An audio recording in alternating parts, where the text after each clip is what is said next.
Graça e paz, amados. É um grande prazer estar aqui de volta em mais uma reflexão em momentos na eternidade. E hoje com o tema Decepcionando a Deus em nossas atitudes. E estaremos examinando o versículo 5 do livro de Isaías, no capítulo 64, que diz assim: Saíste ao encontro daquele que se alegrava e praticava a justiça, e dos que se lembram de ti nos teus caminhos. E eis que te iraste, porque pecamos. Neles há eternidade, para que sejamos salvos?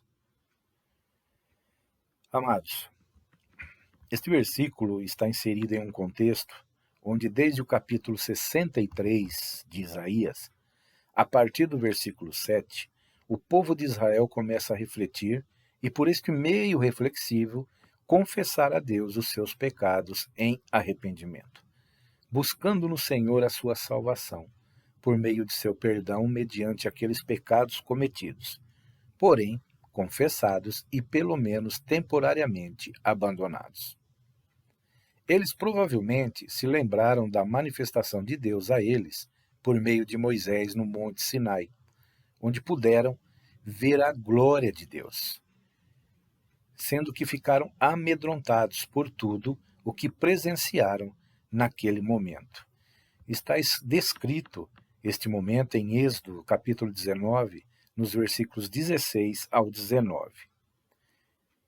Com certeza, se nós também tivéssemos esta experiência, sentiríamos da mesma forma, pois sabemos que a presença de Deus é precedida de um fogo consumidor que destrói os seus inimigos.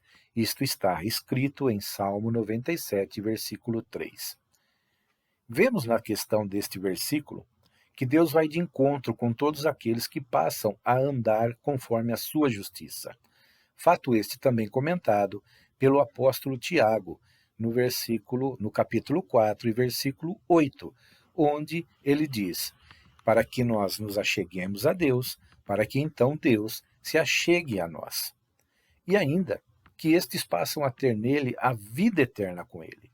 Ressaltam ainda que tais práticas devem e precisam ser realizadas com alegria, com contentamento, ou seja, a nossa obediência para com os princípios de Deus precisam por nós serem acatados por voluntariedade, proporcionando assim alegria e bem-estar ao colocá-los em prática em nosso viver cotidiano.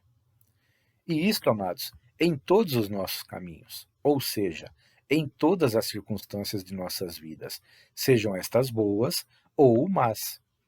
E por fim, vemos que, quanto aos que não andam em conformidade com estes princípios divinos, de acordo com os seus questionamentos, indagam que por Deus ter se irado com estes, em detrimento daqueles, seriam por acaso eles salvos? E é claro que eles compreendiam que não, pois se assim não fosse, não teriam entrado com estas questões de reconhecimento do pecado e arrependimento pelos mesmos, e em ação de graça ao Senhor, no decorrer de todos os 2 capítulos já supracitados aqui. Amados, que estas questões sirvam como exemplos para nós, desta geração, e de fato para isto foram registradas e chegaram até o nosso alcance, até os dias atuais. Amados, e isto para que não venhamos a cometer os mesmos erros que eles cometeram, onde muitos, por não ser possível achar lugar e tempo para o arrependimento, se perderam eternamente. Pois a palavra de Deus diz que ao homem foi ordenado viver uma só vez, e logo em seguida, após a sua morte, vem o juízo. Então nós temos que tomar uma decisão, amados, enquanto estamos vivos. Nós precisamos corrigir o nosso caminho diante de Deus enquanto estamos vivos, caminhando como peregrinos por este mundo. Pois Deus é amor, sim, ninguém pode e nem deve negar isto. Porém, Deus também é justiça em vingança para com todos quantos deliberadamente recusarem e recusam a sua graça que a todos foi, e ainda vem sendo derramada a toda a humanidade. Amados, em Tito é escrito que A graça de Deus é manifestada a todos os homens. Nós sabemos que somos salvos pela graça de Deus e precisamos então aderir a essa graça, receber essa graça, viver por esta graça e lutar contra o pecado por meio desta graça. Esta graça nos dá o poder de podermos então realizar o querer de Deus em nossas vidas. E o que Deus busca em nós é santidade nele, por ele e para ele. E nós precisamos nos santificar todos os dias, amados. Todos os dias de nossas vidas nós precisamos buscar nos aperfeiçoar por meio dos caminhos de Deus. E de que forma faremos isso?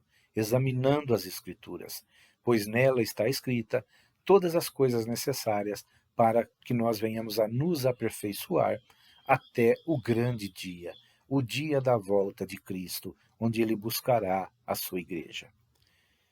Nós podemos estar examinando, como referência bíblica desta meditação, o livro de Isaías, capítulos 63, 64, 65 e 66, amados.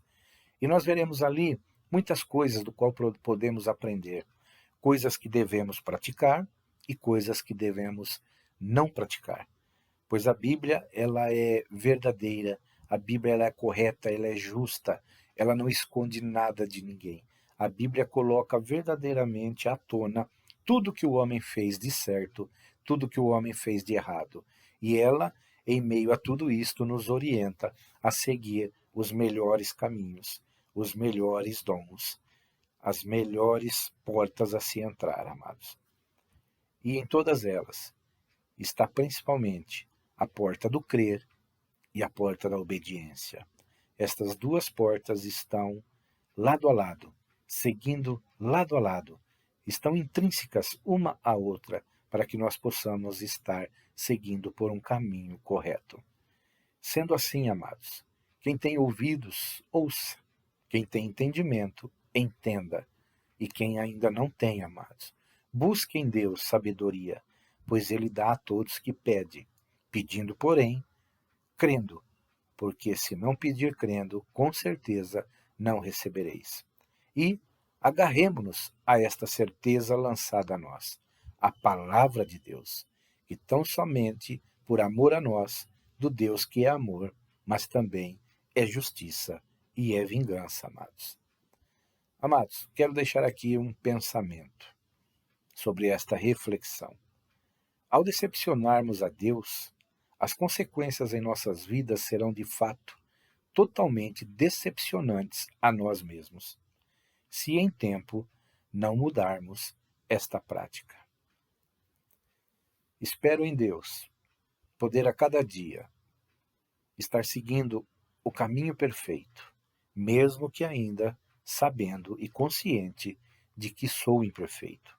E da mesma forma, espero que cada um de vocês possam estar meditando da mesma forma, buscando atentar para o caminho que seguem, para saber se é um caminho que está agradando a Deus ou desagradando a Deus.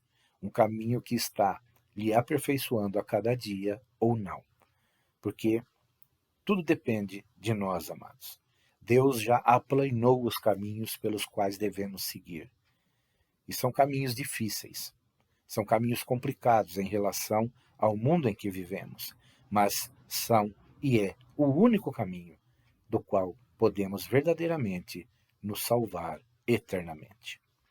Quero pedir aqui a Deus que Ele possa nos dar saúde e vida para podermos estar aqui mais uma vez, em uma breve reflexão em momentos na eternidade. E quero deixar aqui um abraço do amigo, do irmão, do pastor Hélio Loyola, do Ministério Só em Cristo a Vida, declarando que Deus é sempre fiel, pois Ele jamais negará a si mesmo e nem a sua palavra. Amados, fiquem com esta meditação, fiquem com esta palavra, em nome de Jesus.